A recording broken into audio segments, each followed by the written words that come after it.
tal? Buenas tardes. ¿Nos Muy escuchas? buenas. Sí, sí, perfectamente, se oye bien.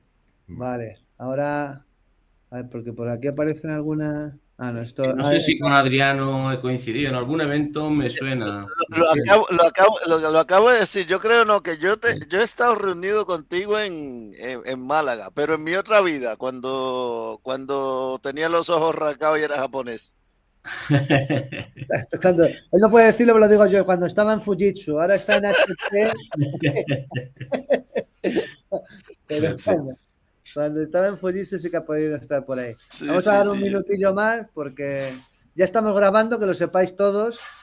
El modelo que hemos elegido hoy es un modelo que lo llama BIDIF, un modelo aula, es decir, que todo el mundo puede activar la cámara y el micrófono cuando quiera. Os pido que intentéis mantenerla mientras que hagamos la presentación. Pues eso, intentar apagar el micrófono, aunque tengamos activada la cámara, no hay problema. Si queréis desactivar cámara también podéis. Sabéis que se queda entonces vuestra foto, la que habéis subido. Y Vale. Entonces, esto funciona distinto al otro día, ¿no? Ahora funciona sí, casi funciona. como en Esta un... vez no hace No, me falta puedo pedir quitar palabra. el micro. Vale, vale. Eso es. Perfecto, Estamos probando, ¿vale? perfecto. Somos innovadores, ya lo sabes, Miguel, nos gusta. Además, si te acostumbras a una cosa y nosotros te lo cambiamos para que no te acostumbres. Bueno, mientras que entra gente, son y 32, y luego además todos tenemos cosas, Adriano también tiene temas personales, familiares, que tiene que salir corriendo a las 6, entonces vamos a empezar lo antes posible. Para si hay alguien nuevo, que yo no sé, hay poco nuevo, pero por si acaso, el más nuevo eran Adriano y Andrés, pero les hemos contado exactamente cómo funciona la plataforma. Bueno, ya sabéis, tenéis los 4 botones de emociones, verde, amarillo, azul y rojo. Tienen un significado y son además, si das al verde, varias gente aplauden. Si le das al corazoncito, sale una musiquilla o cosas así, ¿vale? Y luego hoy, como estaba comentando, en vez de levantar la mano, podéis activáis vuestra cámara y micro y podéis hablar y preguntar, ¿vale? Presentando a Adriano, no sé cómo presentarte, Adriano. Adriano le conozco de cuando se formó la asociación Hispalinus, que entonces me acuerdo yo que el open source no valía para nada, no era innovador, lo importante era el software propietario, y esto lo decían empresas que igual el mensaje que habéis escuchado muchos después es totalmente diferente, como pueden ser Microsoft, Oracle, IBM, todas estas empresas. Entonces conozco a Adriano. Adriano en su vida, en muchas de sus vidas, también se ha dedicado a diseñar y ayudar en la creación de centros de hipercomputación, como por ejemplo el de Barcelona, ¿no, Adriano? Así es. Y ahora trabaja en HP y por supuesto, pues desde la hipercomputación y desde todo, la inteligencia artificial es una de las cuestiones que necesita más cómputo, como todos bien sabéis. Y ha unido el open source con la IA y la computación y nos va a contar un poco su idea, cómo son esas herramientas open source para el tema de los modelos de inteligencia artificial y su escalado. Espero haberme... Si tienes algo más que decir sobre ti, eres libre. Yo te No, doy está toda todo la, perfecto. Está todo perfecto, Jesús. yo te doy toda la escena para ti, ¿vale? Muy bien, muchas gracias. Yo solo, en primer lugar, queremos agradeceros desde Hewlett Packard Enterprise, mi compañero Andrés y yo, agradeceros que nos hayáis dado la oportunidad de compartir esta primera charla con vosotros, porque espero ganarme vuestro cariño para poder hacer alguna otra charla más para vosotros. Hoy vamos a hablar sobre todo de software, porque nuestra HP probablemente todos los conozcáis más por el hardware, por los servidores Proliant de toda la vida. Y bueno, quizás menos conocido, pero HP compró Silicon Graphics y compró Cray. Y en la parte de hardware, pues el grupo de supercomputación, inteligencia artificial, que es donde yo trabajo, pues básicamente somos la herencia o los herederos de Silicon Graphics y de Cray. De hecho, yo me uní a HP cuando HP compra Cray, porque no tenían a nadie en el sur de Europa, entonces era un reto interesante, pues volver a relanzar el negocio de Cray en España, que en su día hubo grandes supercomputadores de Cray en España. Entonces, en esas aventuras ando ahora, y lo que le decía a Jesús cuando hablábamos preparando esta charla, es que ojalá en algún momento tenga la oportunidad también de contaros cómo es un sistema Cray, porque son buenos para inteligencia artificial y todas estas cosas, pero hoy no vengo a hablar de hardware, hoy vengo a hablaros de software, que es una parte menos conocida, y particularmente hablaros de software open source, y que como los que nos hemos dedicado al mundo del software libre y del open source sabemos, es un software libre de restricciones, que aunque una compañía esté detrás de ello y nosotros estemos pagando la nómina de varios desarrolladores de estos software, el software no tiene limitaciones de uso y no tiene limitaciones de dónde emplearlo, ¿no? Es decir, tiene una licencia de software asociada, y lo que hay que hacer es respetar esa licencia de software, lo que implica, ¿vale? En cuanto a trabajo derivado, etcétera, etcétera. Pero es un software a libre disposición, que podéis emplear en hardware HP, que podéis emplear en hardware no HP, y que incluso podéis emplear en nube, y eso lo vamos a ver ahora, ¿vale? Entonces, paso al modo que se pueda ver la pantalla, que creo que es esta de aquí. Entonces, nosotros, la iniciativa de software de inteligencia artificial dentro de HP se llama AI at Scale, y lo de at Scale es muy importante porque en la parte de supercomputación y de grandes centros de supercomputación, una de las características que buscamos es que el software escale a grandes dimensiones. Para que tengáis una idea, nosotros el supercomputador más grande del mundo hoy, que se llama Frontier, es una máquina que tiene 35.000 GPUs de AMD. La segunda máquina en la lista del top 500, que es donde se organizan las máquinas, el ranking de las máquinas más potentes del mundo, se llama Aurora, y tiene 67.000 GPUs de Intel. Ambos supercomputadores han sido diseñados y fabricados por nosotros, ¿vale? Y digamos, buscamos que el software de inteligencia artificial sea capaz de escalar desde una GPU, incluso desde ejecución sin GPU, desde CPUs, hasta escala casi infinita, ¿no? Y el mensaje que os transmito en esta slide es: para productivizar la inteligencia artificial en nuestras organizaciones necesitamos una metodología y necesitamos un modo de trabajar. Y Jensen, el CEO de NVIDIA, en estos días ha puesto de moda un término también, que son las AI Factories, las fábricas de AI. Y nosotros creemos que esa metodología sigue un poco los principios que en el desarrollo de software tiene el DevOps, y es lo que le llamamos Machine Learning Operations, MLOps, o hay también derivaciones de esto que le llaman LLMOps, como Large Language Model Operations, ¿vale? Pero nosotros hoy vamos a hablar de MLOps. Y en un ciclo de desarrollo de inteligencia artificial hay dos fases claramente diferenciadas. Una fase de experimentación, donde primero se hace una preparación de los datasets sobre los que vamos a trabajar, los conjuntos de datos, fuentes de datos con las que trabajamos, hacemos anotaciones en los datos, hacemos transformaciones, aumentamos los datos, los mejoramos y los preparamos para un proceso de entrenamiento. A continuación, un segundo paso de esa fase de experimentación es la construcción o la adopción de un modelo que ya exista. Hay muchos, hay hubs en internet o repositorios que contienen ya modelos preentrenados, y entonces imaginemos que utilizamos un modelo que permite reconocer elementos dentro de un vídeo, como YOLO, que es un modelo open source también, pero soy capaz de reentrenar YOLO con mis datos específicos, y eso es lo que se llamaría un fine tuning. Eso sería como la segunda fase del proceso. Y la tercera es que el proceso de creación de modelos, datasets, no es un proceso de lo hago una vez y ya está, sino que son procesos de mejora continua, procesos iterativos, y esto es un ciclo que continuamente sigue evolucionando porque estamos fabricando un software. Es como si fabricáramos un componente de un coche, el ciclo de vida de esa componente va a seguir evolucionando con nuevas versiones del producto.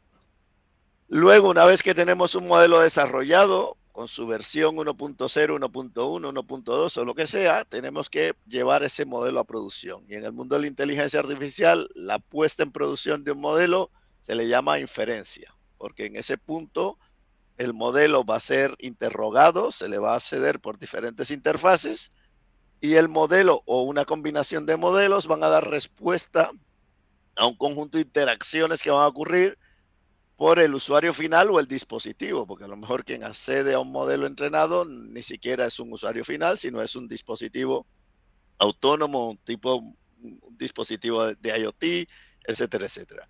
Y entonces vamos a servir el modelo en producción.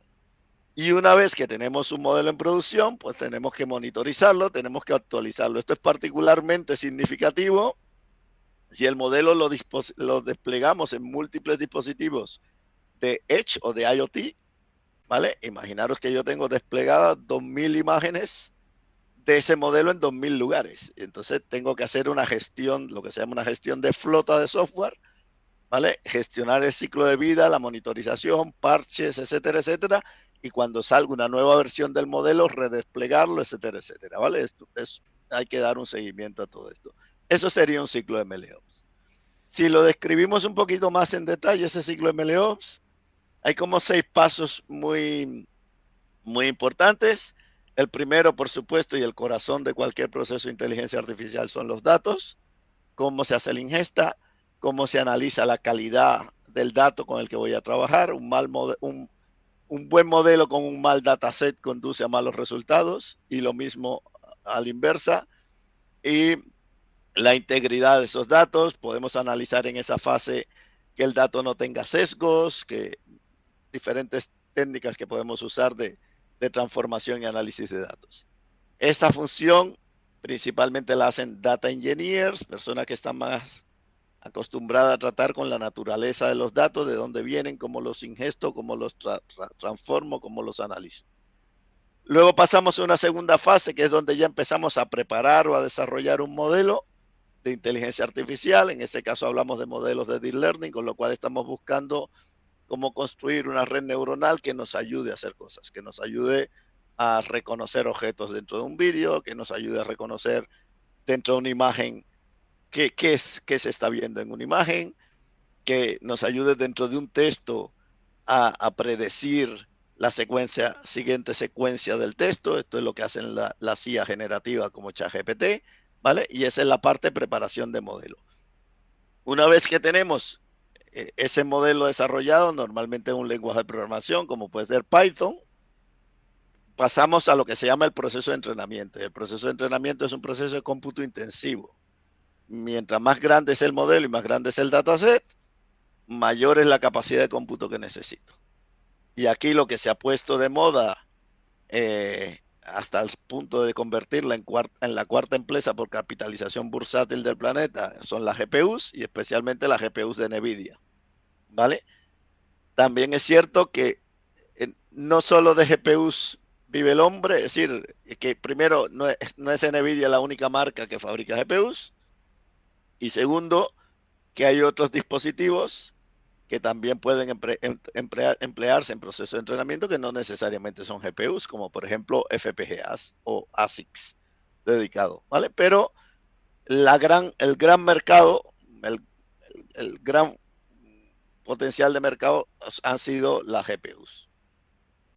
Una vez que el modelo esté entrenado, hay una cuarta fase que sería la integración de ese modelo, de esa herramienta de inteligencia artificial con otros pipelines, otras aplicaciones, otros paquetes, y luego pasamos ya a la fase de despliegue del modelo en producción y monitorización del modelo mientras está en operación. Y esto serían las 6 partes del ciclo. Y lo que vengo a contaros hoy es que hay herramientas ya disponibles para cubrir esas 6 partes que vemos aquí en el ciclo. Y entonces lo que he puesto aquí son los nombres de estas herramientas como tal, ¿vale? Pachyderm es una empresa que HP compró en el año 2021. En enero de 2021 cerramos la transacción de adquirir Pachyderm y todo el equipo de desarrollo de Pachyderm pasó a ser empleados de HP, ¿vale? No obstante, Pachyderm sigue siendo código abierto bajo licencia Apache License. Está su código fuente disponible en GitHub y os podéis unir al equipo de desarrollo y hay Slack para colaborar con el grupo de Pachyderm, etcétera, etcétera. Y Pachyderm es una herramienta que va a estar sobre todo, va a trabajar en la parte de preparación de datos. En la fase de desarrollo de modelos y entrenamiento de modelos tenemos otra compañía, otro software que se llama Determine AI, y Determine AI es una compañía que adquirimos en el año 2019 y desarrolla un software que nos ayuda a construir modelos de inteligencia artificial y a entrenar modelos, y ahora lo veremos. Y por último, bueno, en la parte de pipelining, Pachyderm tiene una funcionalidad de pipelining o workflows que permite conectar todas las piezas de software y que unas hablen con otras. Y por último, en la parte de inferencia, cuando ya tenemos un modelo desarrollado y lo queremos poner en inferencia, pues a día de hoy estamos trabajando con una compañía, con una solución de software que se llama Kserve, que es parte del proyecto Kubernetes. Y Kserve es un framework, un meta framework de inferencia y nos ayuda a desplegar modelo. Por ahí también veis el nombre de Truera. Truera es una compañía de reciente creación que también está en Estados Unidos. HP es inversor de Truera. Truera tiene algunos elementos open source, pero el resto de su software no es open source. Pero Truera es un software que nos va a dar observabilidad y auditabilidad de modelo. Cuando venga o cuando sea de obligatorio cumplimiento la AI Act en Europa, digamos, Truera es una herramienta que podríamos hacer interactuar con nuestros datasets y nuestros modelos y es capaz de decir cuánto compliance, cuánto cumplimos con la legislación o cuánto un modelo tiene desviaciones de sesgos, etcétera, etcétera. Es una herramienta de observabilidad o de un área que se llama XAI, que es las siglas de Explainable AI, es que el AI sea explicable, ¿vale? Convertido, digamos, en solución, hay múltiples formas de desplegar estas herramientas, pero digamos, una de las magias de esta herramienta es que son containers de software. Entonces, los containers de software lo podemos desplegar sobre Dockers y mucho mejor si tenemos un clúster de Kubernetes, porque entonces ya tenemos garantizada la escalabilidad de la instalación de esos containers, ¿vale? Entonces, teniendo un clúster de Kubernetes podemos desplegar cualquiera de estas herramientas. Luego veremos que en Determine además hemos hecho otra cosa muy singular. Por ejemplo, en organizaciones donde ya hay clústeres de HPC o supercomputadores que utilizan gestores de recursos como Slurm o PBS Pro, que son herramientas muy conocidas en el mundo del HPC, pues no necesitaríamos Kubernetes porque la provisión de máquinas de GPU nos lo haría ese gestor de cola, ¿vale? Pero en organizaciones donde no se tienen clúster de HPC, lo más cómodo y normal sería desplegarlo con un clúster de Kubernetes. Entonces, Pachyderm lo que nos va a hacer es esa capa de procesamiento de datos. Vamos a recibir datos y vamos a hacer el versionado de esos datos, la preparación de pipelines, vamos a garantizar el linaje de los datos. Ahora voy a entrar más en profundidad. Y Pachyderm funciona como GitHub, es decir, como si tuviera comandos de Git. Entonces yo puedo hacer un commit, yo puedo hacer un rollback, puedo hacer un pull de un repositorio. Y entonces es una lógica de funcionamiento como la de Git. Y Pachyderm tiene una herramienta de workflow o de pipelining que nos permite automatizar el ciclo, con lo cual el propio Pachyderm puede lanzar luego el proceso de entrenamiento de un modelo con los datos que él tiene en su mano. Entonces le puede invocar a Determine y decirle, entrena este modelo con este dataset. que te acabo de pasar, ¿vale? Determine AI es la herramienta para entrenamiento, luego vamos a entrar en ella y ver todo lo que hace, ¿vale? Pero básicamente para entrenar, la recomendación es que corra sobre máquinas con GPUs, ¿vale? Al final del proceso de entrenamiento se registraría un modelo ya que ha aprendido y que sabe hacer cosas, y ese modelo lo podemos desplegar utilizando una herramienta de despliegue como puede ser Kserve, ¿vale?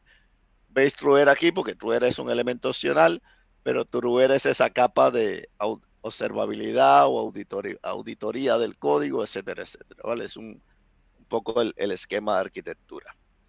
¿Qué nos da Pachyderm? Pachyderm nos da versionado de los datos, como acabo de mencionar previamente, nos da linaje de los datos, es decir, cuando un dato o un dataset cambia con el tiempo, yo puedo saber de dónde viene, cuál ha sido su origen, qué ha ocurrido previamente con ese dato.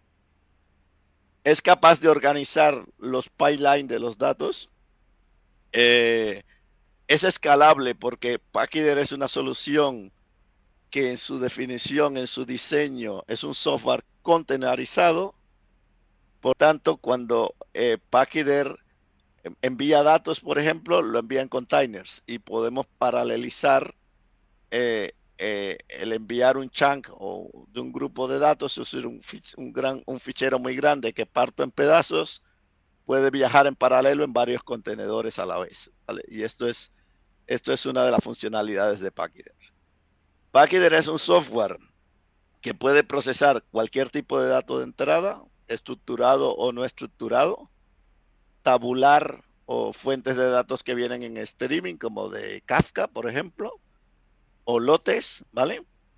Pero es especialmente fuerte si el dato que manejamos es dato no estructurado, o sea, imágenes, vídeos, audio, logs, ¿vale? Dato no estructurado.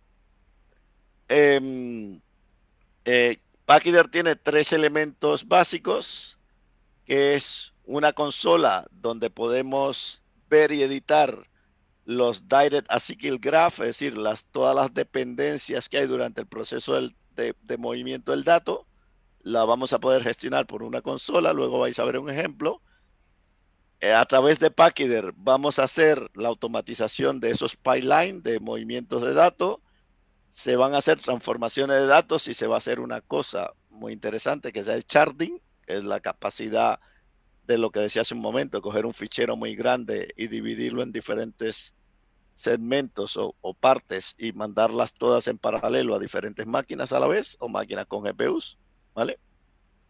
Y luego la parte de abajo es una parte donde se trabaja con los datos, con los repositorios de datos y donde podemos hacer versionado, linaje y una funcionalidad muy interesante que es la de duplicación, que es que imaginaros que yo tengo un dataset con imágenes, yo ese dataset lo he mandado a entrenar, pero han llegado imágenes nuevas y tengo que transmitir las nuevas imágenes para volver a reentrenar un modelo de inteligencia artificial con las nuevas imágenes.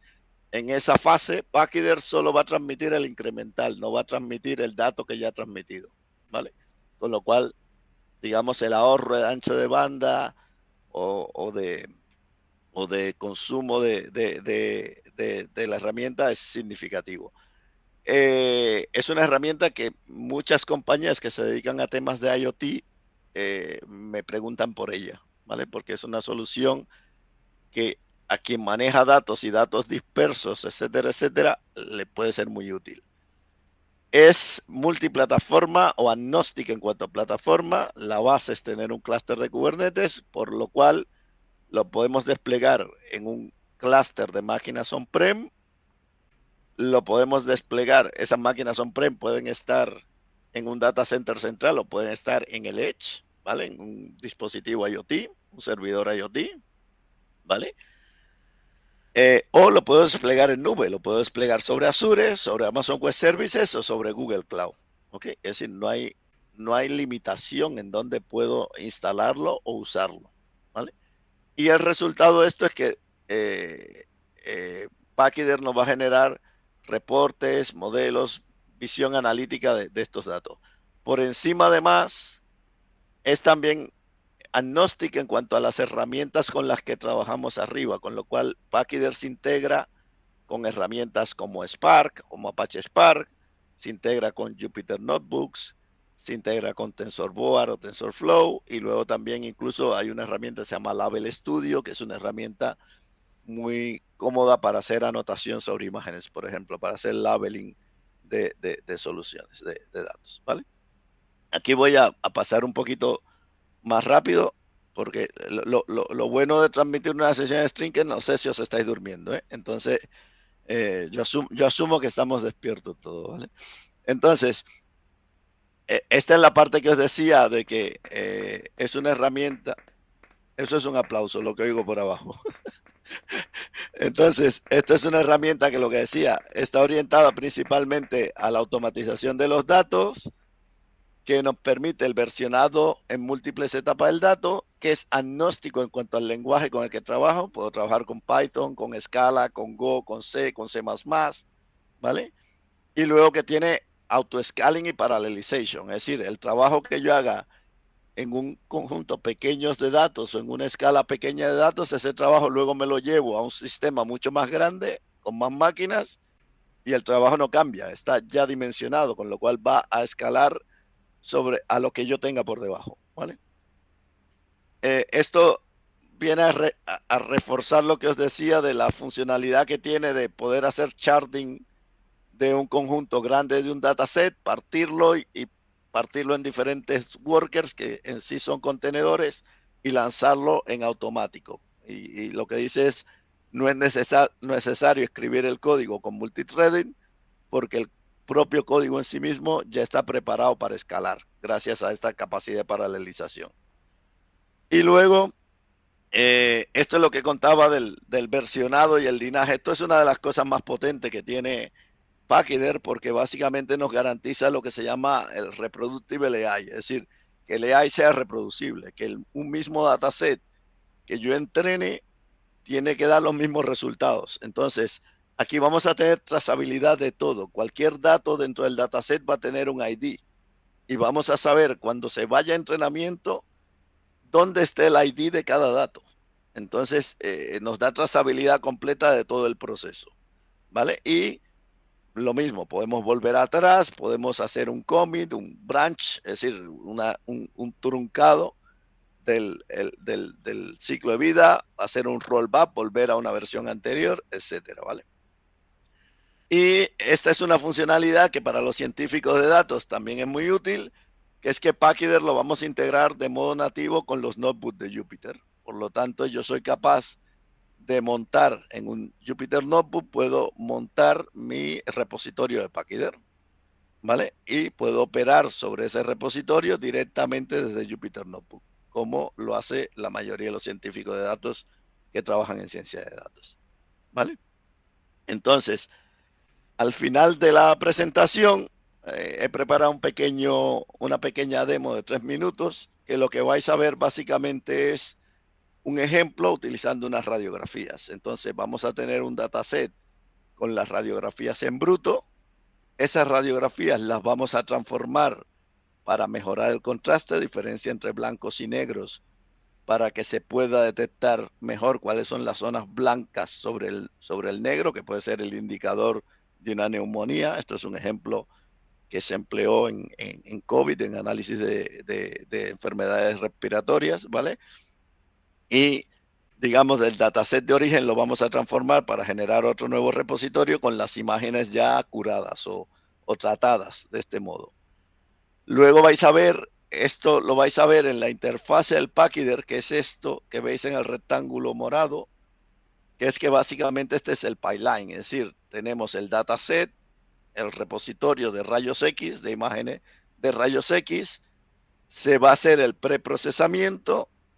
Esto, cuando acabe esa fase de preprocesamiento que convierte las imágenes en bruto en imágenes tratadas, va a lanzar el proceso de entrenamiento de modelo para reconocer si en la imagen hay neumonía o no, para que aprenda con ese dataset. Y a continuación, una vez que tengamos el modelo ya entrenado, lo vamos a llevar a la fase de despliegue y lo vamos a interrogar. Vamos a hacer una inferencia con ello. Le vamos a dar imágenes que no están en el dataset y le vamos a preguntar si ve que hay neumonía o no. Y luego lo que veis en el otro recuadro de aquí es esto que os decía del ID, que todo fichero, todo dato que se mueve dentro de Pachyderm lleva una trazabilidad, lleva un identificador que nos va a permitir enlazar con él durante todo el pipeline del dato.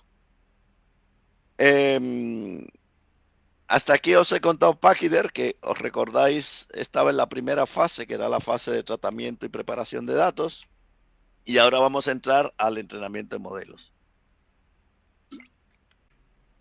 En la mayoría de las organizaciones, cuando empiezan con inteligencia artificial, empieza porque un grupo pequeño de investigadores o un investigador concreto empieza a hacer sus pinitos con su workstation o con un servidor que tiene con alguna GPU por ahí, y dice, pues mira, me cojo TensorFlow o PyTorch, me cojo este modelo que he visto por internet y me pongo a jugar un poco aquí yo a hacer entrenamientos. Y vaya, hasta sale un resultado guapo que puedo emplear y que puedo replicar en el resto de la organización.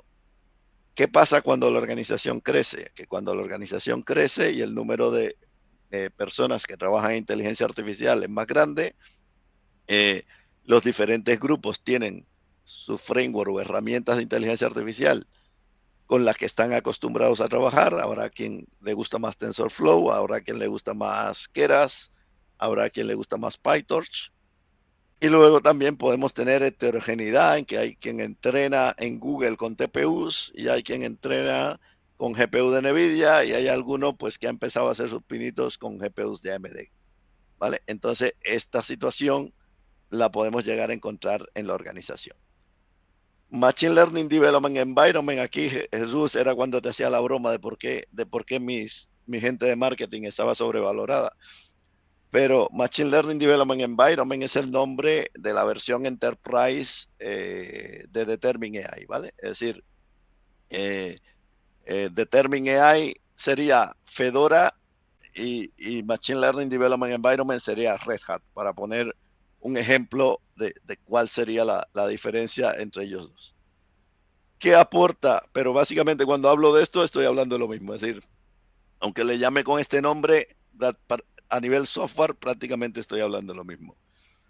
¿Qué aporta Machine Learning Development Environment? Como su nombre indica, es un development environment, o sea, es un entorno de desarrollo para desarrolladores de ciencia de datos, ¿vale?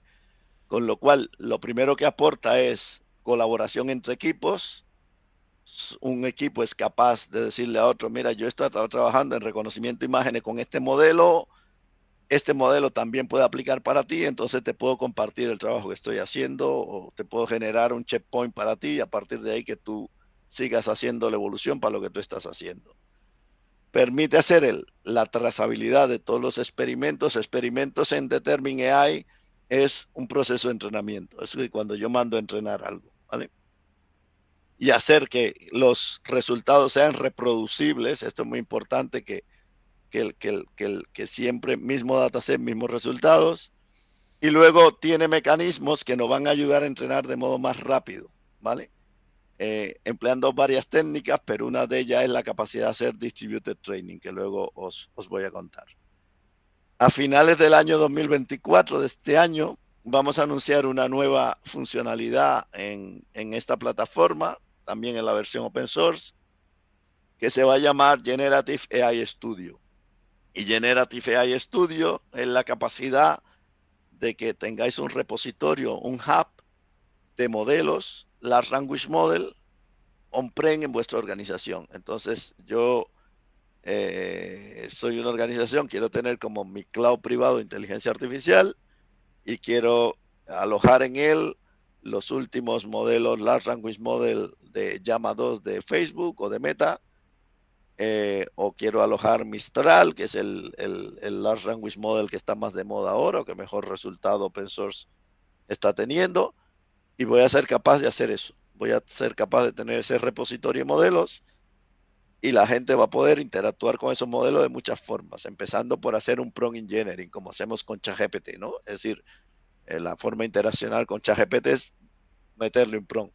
Pues eso lo vamos a poder hacer con múltiples modelos open source de la industria, incluso con algún modelo propietario, porque vamos a tener esta funcionalidad Generative AI Studio.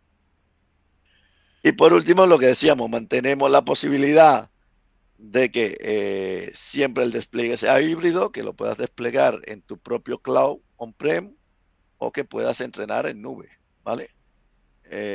Nuestros estudios dicen que especialmente en entrenamiento de Large Language Model, entrenar en nube es un 77% más caro que entrenar en un clúster on-prem, ¿vale? Pero eso cada uno lo que prefiera. Entonces, en un vistazo rápido, Machine Learning Development Environment o Determin tiene 6 funcionalidades principales. Capacidad de colaboración. En la versión Enterprise también tenemos capacidad de multitenancy, o sea, separar workspace y proyectos, incluso segmentar recursos por control de acceso. Puedo decir quién tiene acceso a qué, con qué permisos, ¿vale? Y entonces eso nos va a dar capacidad de multitenancy. Vamos a tener capacidad de hacer experiment tracking y una de las funcionalidades más potentes, la funcionalidad de checkpointing, que a medida que yo estoy entrenando se van generando checkpoints del proceso de entrenamiento.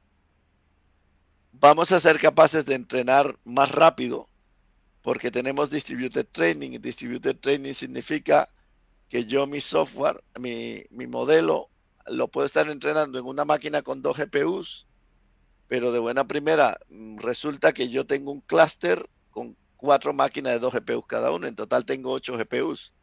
Entonces, yo estaba corriendo en una sola máquina con 2 GPUs, pero en realidad tengo visibilidad de un pool de 8 GPUs. Entonces, cambiando un único parámetro de un fichero de configuración, sin tocar el código, ni el modelo, ni los datasets, puedo pasar de entrenar de 2 GPUs a 8 GPUs, ¿vale? Porque el software escala de ese modo, ¿vale? Eso es lo que se llama distributed training. Y luego tiene un mecanismo de búsqueda automática de hiperparámetros que sigue siendo el mecanismo state of the art de la industria. Es el mejor método de búsqueda automática de hiperparámetros. Esto, ya no pongo el ejemplo de si entrenáis en un clúster on-prem, en un clúster propio vuestro. Si entrenaseis en nube, en Google o en Amazon Web Services o en Azure, la búsqueda automática de hiperparámetros os puede ahorrar un dineral brutal, porque solo permite progresar a los modelos que tengan un buen nivel de accuracy y de pérdida. Y a los demás los va matando, los va cortando, no deja que sigan evolucionando y por tanto no consumen cómputo. Y el ahorro en cómputo implica, si estoy en Google o en AWS o en Azure, que estoy consumiendo instancias, con lo cual dejaría de consumir instancias. Y esto es un ahorro en dinero enorme.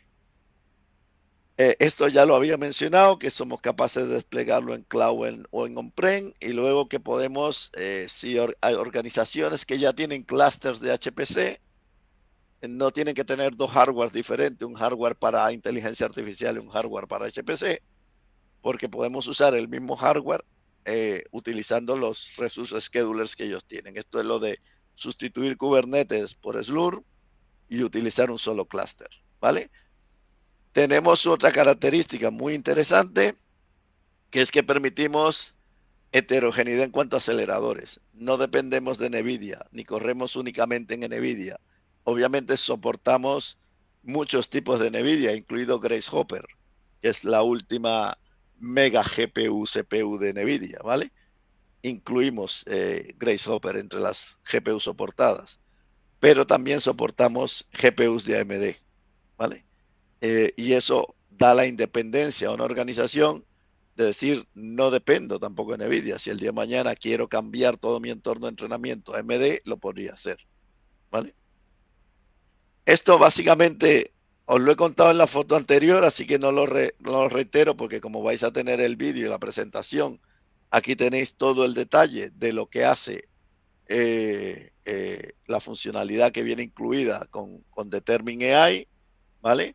Como veis, múltiples fuentes de entrada de datos, ficheros ficheros objetos S3, HDFS, Airflow, Pachyderm, Spark. Básicamente, cogemos cualquier dato que venga prácticamente de cualquier lugar, ¿vale? Y lo podemos servir de diferentes modos. De hecho, lo podemos servir con Kserve, que es nuestra recomendación, pero por ejemplo, si el entorno de inferencia está en una cloud, está en Amazon Web Services, yo puedo servir con SageMaker de Amazon, ¿vale? Es decir, me conecto al mecanismo de conexión, al mecanismo que me da SageMaker en Amazon y la inferencia la sirvo en Amazon Web Services, ¿vale? Es decir, que como se basa todo en estándares, básicamente es muy flexible conectar unas cosas con otras, ¿vale? De hecho, el usar esta herramienta no excluye el que se puedan usar otras, ¿vale? Esto es una simplificación.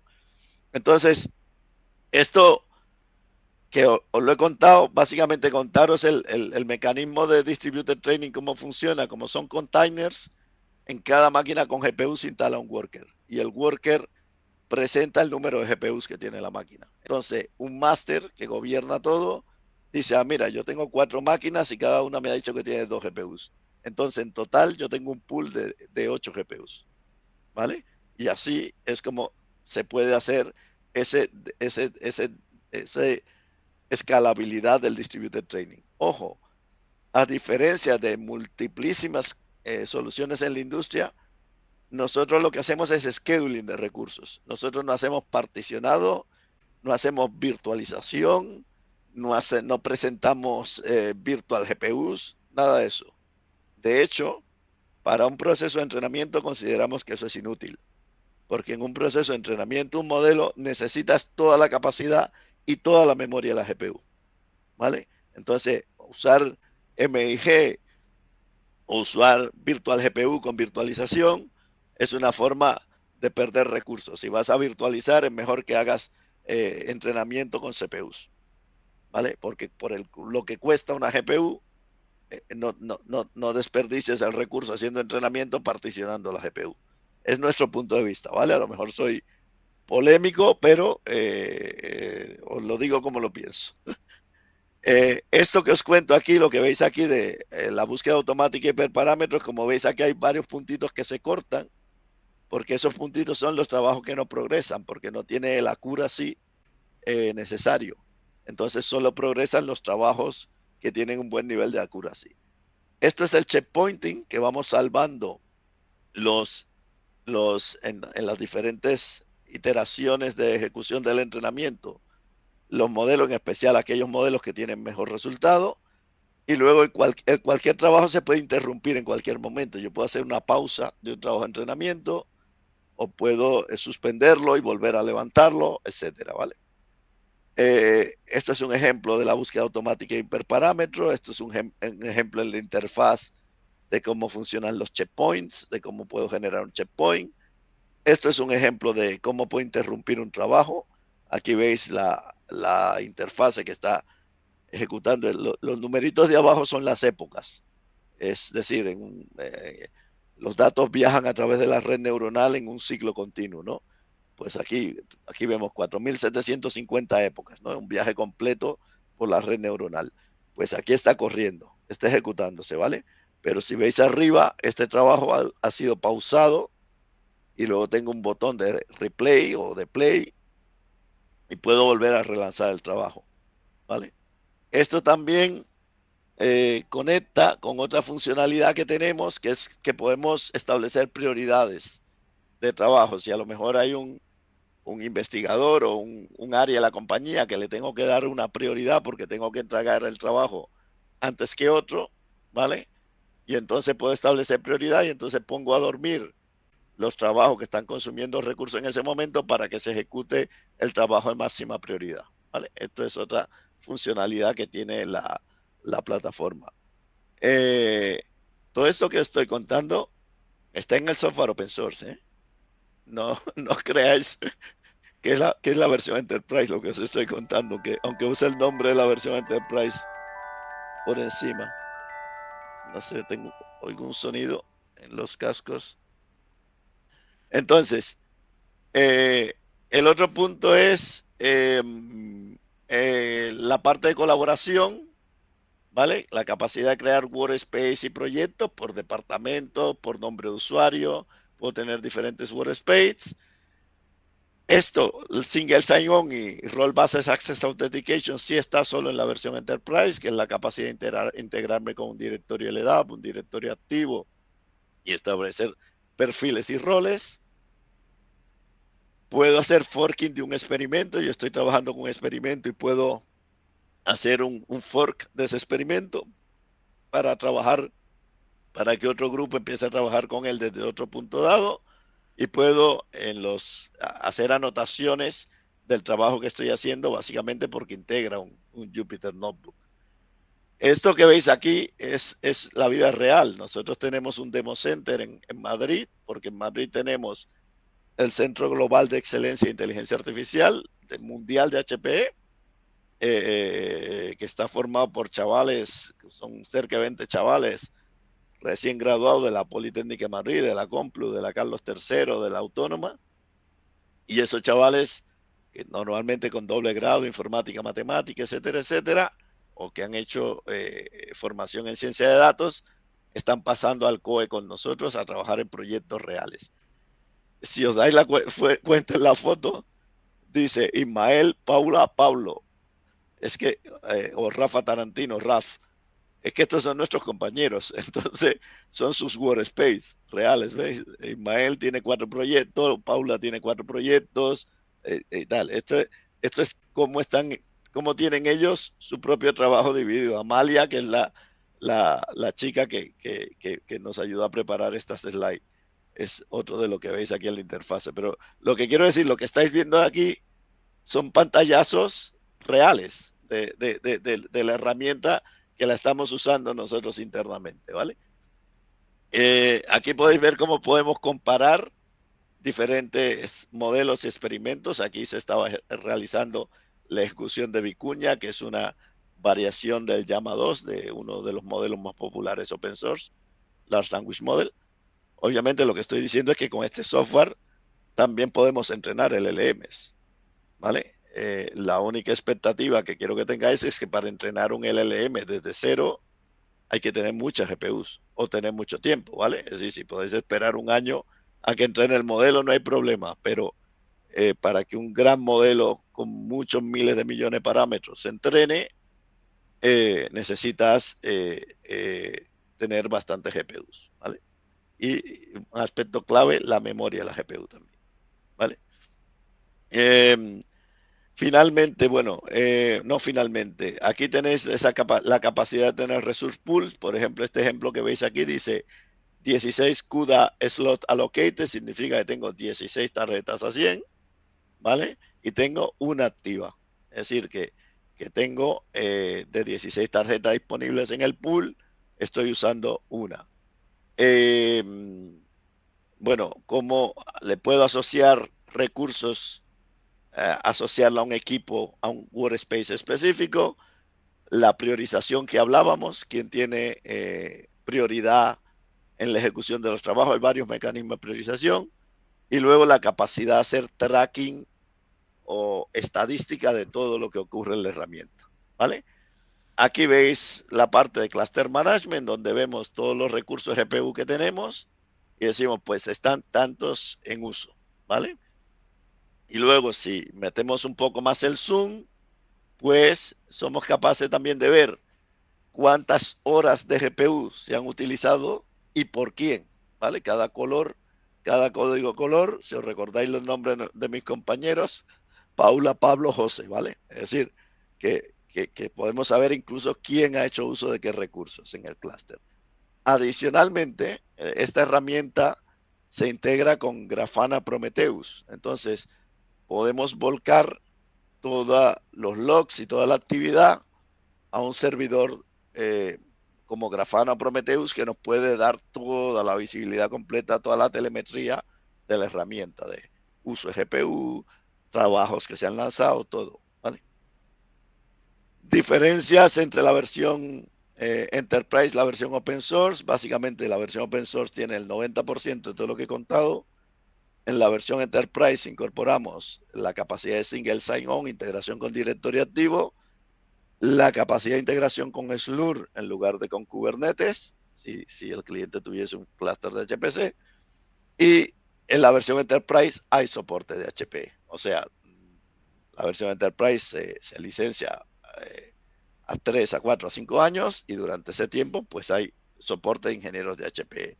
La versión Open Source es autosoportada. Hay un canal de Slack donde entre otras 1500 personas yo estoy también, y en ese canal de Slack pues se resuelven dudas como todo el software open source de la comunidad de software libre, ¿vale? Y como digo, es un canal activo con más de 1500 personas. Bueno, esto viene a decir un poco que vamos a incorporar toda la fase, no solo entrenamiento o fine tuning, sino también Retrieval Augmented Generation o Prompt Engineering, que son otras dos técnicas de inteligencia artificial que no necesariamente implica tener que entrenar modelos, ¿vale? Incluso vamos a hacer combinaciones de ellas, pero bueno, eso ya os lo cuento más adelante. Finalmente, una vez que tenemos un modelo entrenado, lo podemos servir, y yo aquí os había recomendado una herramienta open source que se llama Kserve, ¿vale? Que permite hacer el despliegue de un modelo containerizado, lo puedo desplegar para ya hacer predicciones, ¿vale? Y en la demo que vamos a ver ahora, vamos a utilizar Kserve. GRadio es un software open source también del proyecto Hugging Face. La gente de Hugging Face compró GRadio, porque básicamente Kserve tiene una interfaz de usuario bastante dura, es command line y tal. Entonces GRadio nos da una interfaz más user friendly, con botoneras y checkbox, etcétera, etcétera.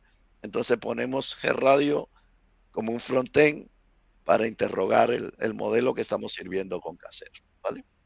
Y entonces, bueno, esta es la única slide, creo, de propaganda HP que voy a hacer hoy, que es que tenemos un equipo de servicios profesionales que puede acompañar a una organización en el despliegue de esta solución, es decir, extremo a extremo. Si una organización necesita desplegar su AI Factory o su AI Department o lo que sea, y quiere estandarizar utilizando estas herramientas, nuestros equipos de Advisories and Professional Services en toda España y en todo sur de Europa, que es donde yo trabajo, pues tienen la capacidad de apoyar en el despliegue y la operación de la plataforma. Y el ejemplo que vamos a ver, y estas son las dos últimas slides que os voy a presentar hoy, tiene, repasando de nuevo, imagen de una radiografía sin tratar, la convertimos a una radiografía con más contraste, se la mandamos a Determiner para entrenar con clúster de GPUs, para que aprenda lo que es neumonía, lo que no es neumonía. Registramos el modelo y luego con Kserve le vamos a interrogar el modelo y le vamos a decir, oye, ¿hay neumonía o no? El vídeo que viene a continuación dura 3 minutitos, tiene audio. Yo no sé si vais a oír el audio, pero ¿lo escucháis, Jesús? Tendría que escucharse, no sé si... Pero no oímos nada. No veis nada, vale, pues lo voy contando yo. Lo que veis aquí es la interfaz de Pachyderm, ¿vale? Y en la interfaz de Pachyderm está ese repositorio de datasets con la imagen en bruto, en RAW, ¿vale? Los puntitos que veis moverse en el gráfico acíclico es todo el proceso de trasvase de datos, ¿vale? Cómo está ocurriendo. Entonces, aquí vamos a inspeccionar el dataset donde están las imágenes en bruto, ¿vale?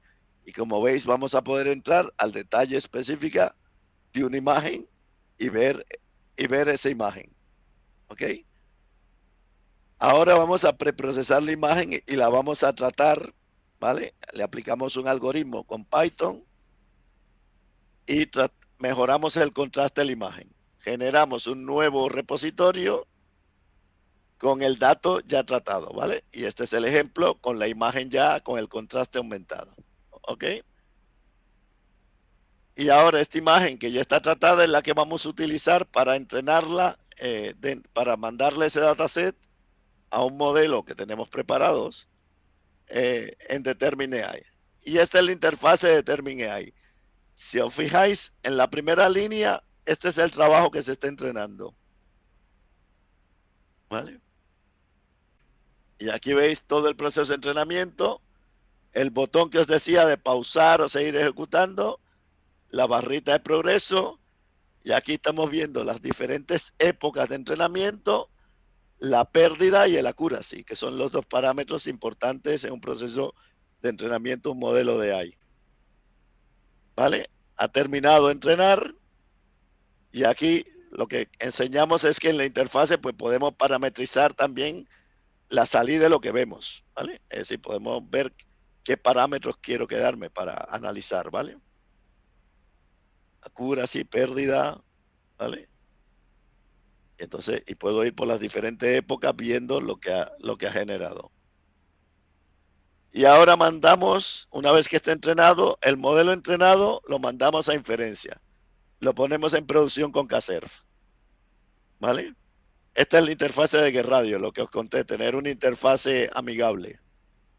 ¿Vale? Entramos con GetRadio y ahora le vamos a presentar imágenes que tenemos que no estaban en el dataset con el que se entrenó. ¿Vale? Le mandamos la imagen y ahora dice neumonía 98%. ¿Vale? ¿Ok? Ahora venimos, ponemos otra imagen y esto nos dice ahora neumonía, pero con un 61%. ¿Vale? Pues esto básicamente es lo que hacen las tres herramientas conectadas entre sí. Y esto era lo que tenía que contaros hoy. Entonces, no sé si habrá preguntas. Voy a parar la presentación ya y me quedo pendiente. Muchas gracias por los aplausos. Y me quedo pendiente cualquier pregunta que tengáis, cualquier comentario. Muchas gracias, Adriano. ¿Qué tal? Bueno, yo muy interesante. Voy a ver si alguien quiere hacer algo. Salva, quítate la bolita pequeña porque se te escucha doble. Bueno, espera. A ver. No sé cómo hacer esto.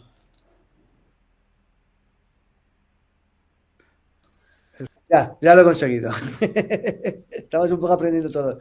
Como bien sabéis, hoy no tenéis que levantar la mano. Si le dais a la cámara, se os activa el vídeo y la voz y podéis entrar. A ti, espérate un poquito. Tengo aquí a Antonio Gramaje, que no podía entrar de su ordenador. Ya ha bajado aquí y ya tiene ganas de preguntar. Antonio Adriano es el gran preguntador de esta comunidad. Él tiene que preguntar siempre. No te preocupes. Bienvenida a las preguntas, Antonio. A ver, lo tengo aquí para que lo veas ahí. Ahí tienes a Antonio. Muy buenas tardes, Antonio. Buenas tardes. Venga, Antonio, haz tu pregunta. Quita la botella de en medio, que te vea un poco mejor.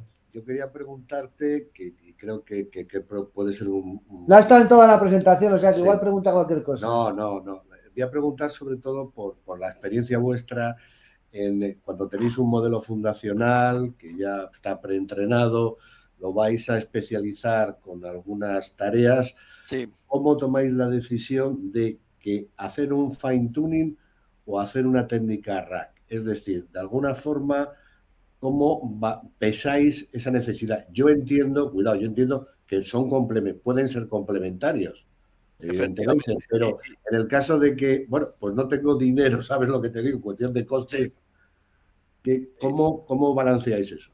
A ver, esto incluso es de estudio en la comunidad de inteligencia artificial, porque hay tres técnicas posibles. Puedes hacer fine tuning, puedes hacer retrieval augmented generation o puedes hacer prompt engineering. De hecho, en el debate que hay ahora es que a raíz de que Google anunció Gemini 1.5 con 1 millón de tokens, etcétera, 1 millón de tokens de contexto. Eso significa que en el prompt le puedes meter un contexto brutal. Por ejemplo, en los ejemplos que se ven en YouTube de Gemini 1.5 de Google, le meten un vídeo de 1 hora. Exactamente. Y entonces puedes preguntar qué pasa en el minuto 12.05, ¿no? Entonces, hay un debate muy fuerte porque hay gente que es pro-RAC, pro Retrieval Augmented Generation, y hay gente que es anti-RAC.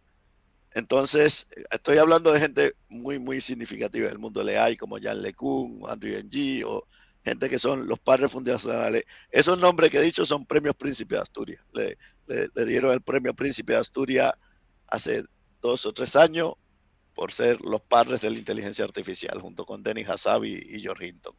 Entonces, él decía que hay un debate entre el RAG, no RAG. Como tú bien decías, las técnicas son complementarias y que puede que para un problema una misma, las 3 diferentes técnicas te den un diferente nivel de precisión, ¿vale? RAG es una técnica muy empleada porque al final RAG es como si tuvieras un caching o un oráculo que tiene acceso a otra documentación como una base de datos que tengo cerca y yo le puedo preguntar a esa base de datos para contrastar que lo que me está dando el modelo no es un disparate, ¿vale? Entonces, RAG es lo que parece que se está imponiendo.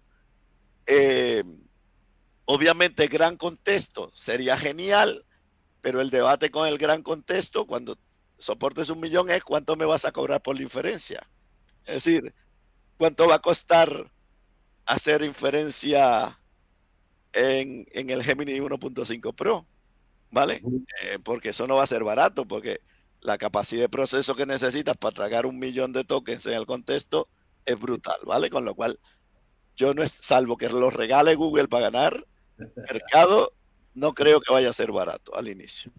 Entonces, ese es el debate. Entonces, yo veo RAG como imponiéndose como como lo más lógico, porque además el fine tuning requiere, aunque tú tengas tus datos locales, tienes que fiarte mucho de que tus datos locales van a ser adecuados para el modelo con el que estés entrenando. Es decir, fine tuning no es magia tampoco. Es decir, no puedes llegar y decir, no, es que ya, como este modelo hace reconocimiento de objetos, yo ahora le pongo las cámaras que graban los trenes en la catenaria y ya yo lo va a hacer. Va a haber, hay un trabajo previo antes de que eso funcione, ¿vale? Entonces, no sé si te he respondido, pero yo creo las 3 técnicas, según el modelo, te puede dar más precisión una que otra, ¿vale? Y yo veo RAG como una forma bastante democrática de llegar a cualquier organización, de que cualquier organización diga, oye, además con Pachyderm, pregunta, que de alguna forma puedes hacer todo el ciclo. Que RAG parece ser como la forma más accesible para una empresa, a ver, no con grandes salaricos, porque coge su conocimiento, lo embedding, lo mete en la base de datos vectorial y bueno, pues a partir de ahí pues a ver qué te va dando, ¿no? Lo otro, pues parece un poco más costoso, etcétera, vas a tener que tener GPUs adecuadas para hacer el fine tuning, etcétera, y bueno, y luego según la ambición que tengas.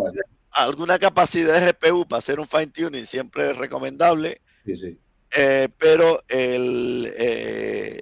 lo que decías, la herramienta que contaba al inicio del todo, Pachyderm, podemos hacer una automatización completa del proceso de RAG y meter la vector database y meter todo bajo un pipeline y que todo ese proceso sea automático. Entonces, eso lo tenemos hecho también con Pachyderm. Muy bien. Bueno, muchas gracias. A ti la pregunta es buenísima. Muchas gracias, Antonio.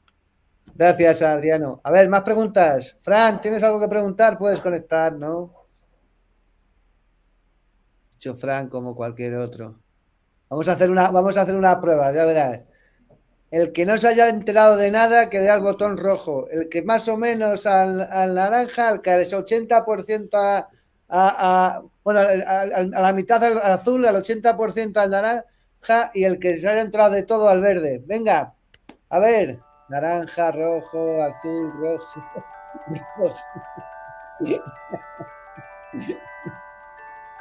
Bueno, ahí estamos. Uno de los que ha dado el rojo soy yo, Jesús.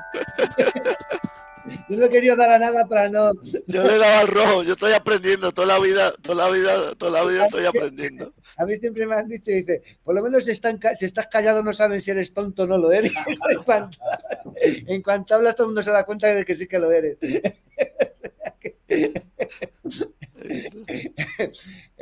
Bueno, espero que como esto se queda grabado y se va a quedar en la web del hackathon, espero que los universitarios también lo disfruten. Si hay alguna pregunta más. Yo decir una cosa, tanto en las dos webs del proyecto, tanto de Pachyderm como de Determin, por cierto voy a ponerlo por aquí, la web de Determin y la de Pachyderm. Si vais a la parte de instalación, Determin se puede instalar en 3 pasos. 3, literal 3. Instalas Docker, instalas Determin AI. Instalas Docker, instalas con Python, instalas el Determin y en 3 pasos lo tienes instalado. Y en la web de Pachyderm hay, en la parte de documentación hay una parte que dice instalación en 5 minutos. Vamos, de verdad, os lo digo, yo lo tengo instalado en una máquina sin GPUs aquí en mi casa, en un Mac Mini. ¿Vale? Es decir, cualquiera puede instalarlo, no hace falta ser ingeniero de la NASA para instalarlo. O sea, que hasta yo podría instalarlo. Bueno, tú has recompilado kernel. No me vale esa comparación. ¿Alguien más tiene alguna pregunta? Miguel, que te veo ahí activo, ¿tienes alguna pregunta? Sí, bueno, yo sobre todo era de cara a los alumnos, a los estudiantes que vayan a participar en el hackathon, pues lamentablemente no han asistido a la sesión de hoy. Bueno, entiendo que aparte de darle el vídeo no sé luego cómo se le va a trasladar el que usen esto, o simplemente le distribuimos los vídeos, o habrá alguna charla previa para contar Pues, Miguel, la idea es, o sea, es decir, lo que te conté un poco, que te contesté y que me preguntaste, es decir, lo que estamos es dando posibilidades a que la gente que participe en el hackathon que conozca qué herramientas pueden existir, qué se puede utilizar, qué hay, qué no hay, qué hay hoy, como por ejemplo open source, otras herramientas que contamos otro día, y luego cómo es un proceso vamos a contar también cómo es un proceso de innovación y cómo la inteligencia artificial generativa puede ayudar en esos procesos de innovación en diferentes fases. Entonces, son realmente, y por eso me parece interesante estas previas que estamos haciendo, porque son herramientas que al final son conferencias que en vez de darlas en la universidad, las estamos dando aquí por vídeo, pero son conferencias de gente como hoy Adriano, que creo que se ve que es una persona que sabe y conoce y que tiene experiencia, y que yo creo que para el mundo universitario, pues seguramente si fuese allí hubiese ido a Málaga al salón de actos de la universidad, pues hubiese ido mucha gente si supiese lo que... Pues lo que estamos dando la oportunidad a toda la gente, no solo de la Universidad de Málaga, porque la web es abierta, es decir, toda la gente de ADIF también, e incluso cualquiera que pueda verla, que al final les llegue el enlace o lo publicitemos a través de LinkedIn, de nuestras páginas de comunicación, a tener acceso a esta información y estas charlas que yo creo que están siendo bastante interesantes y muy útiles, pues, no solamente para los universitarios de Málaga, sino para cualquier universitario y para cualquier persona que esté trabajando en este mundo. ¿Vale?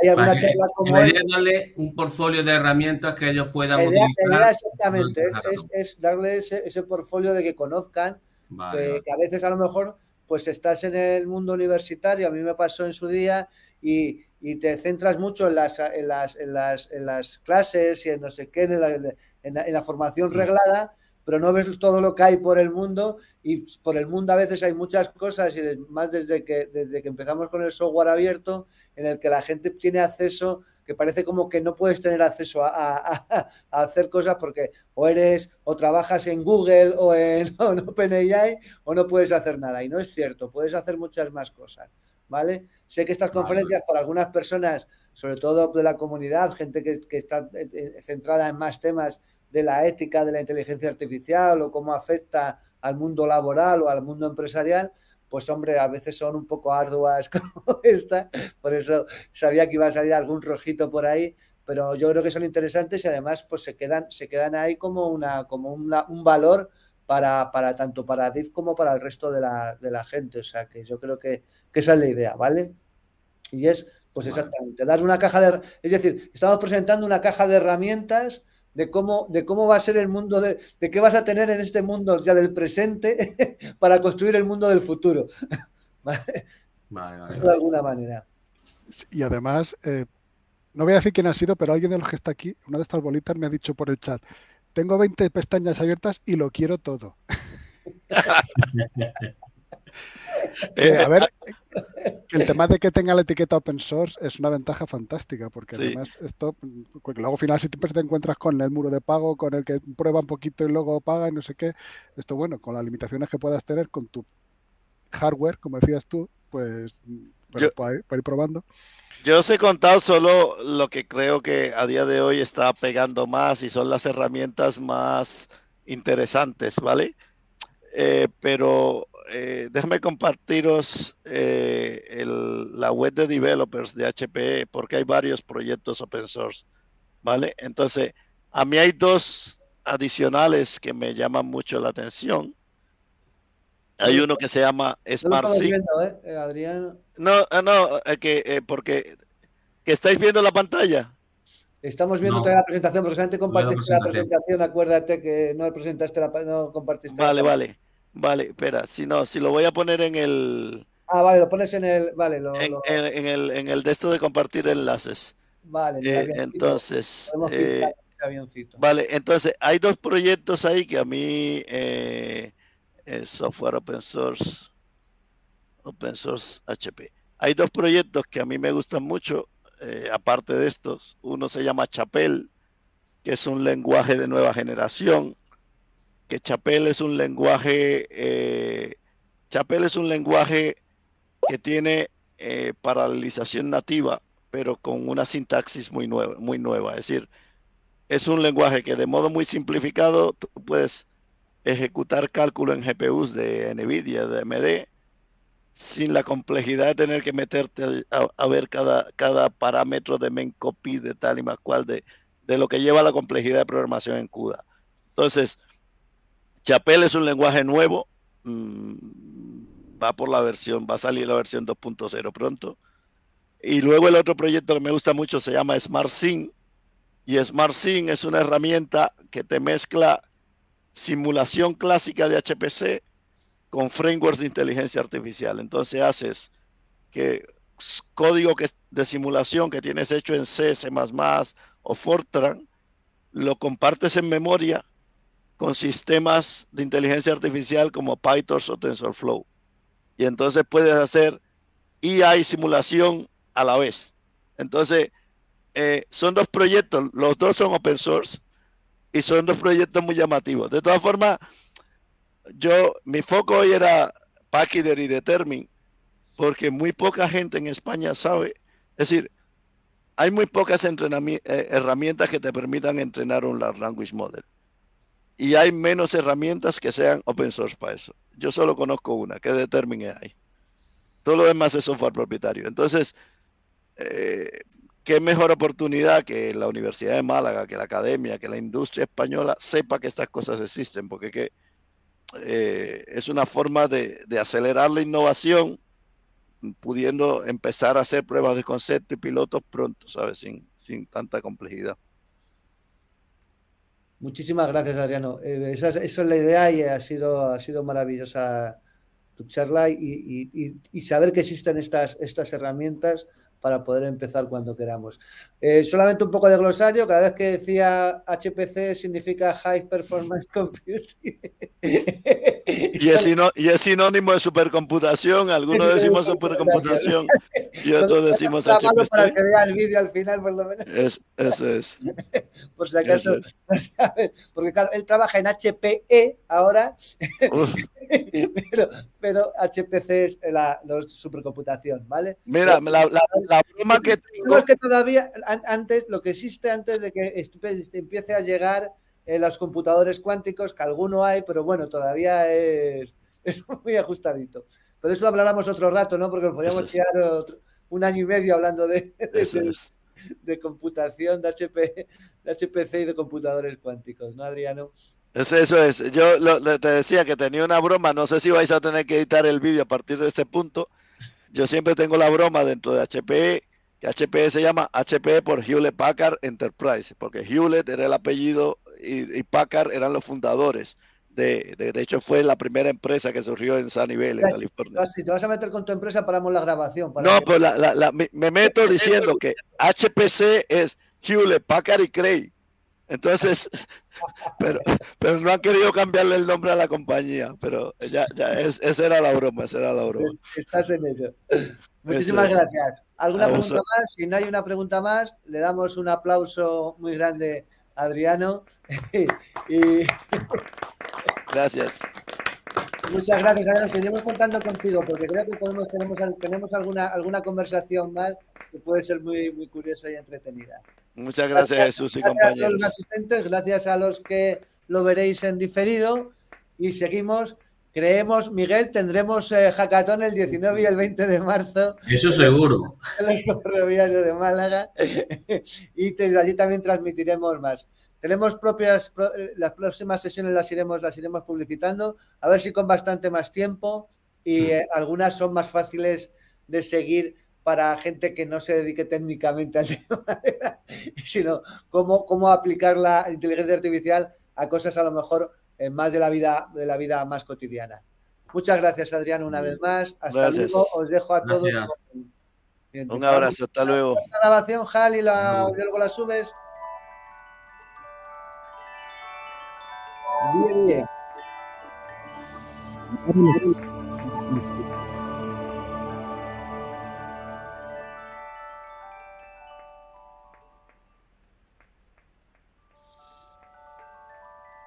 Ya finalizas tú el evento para que no...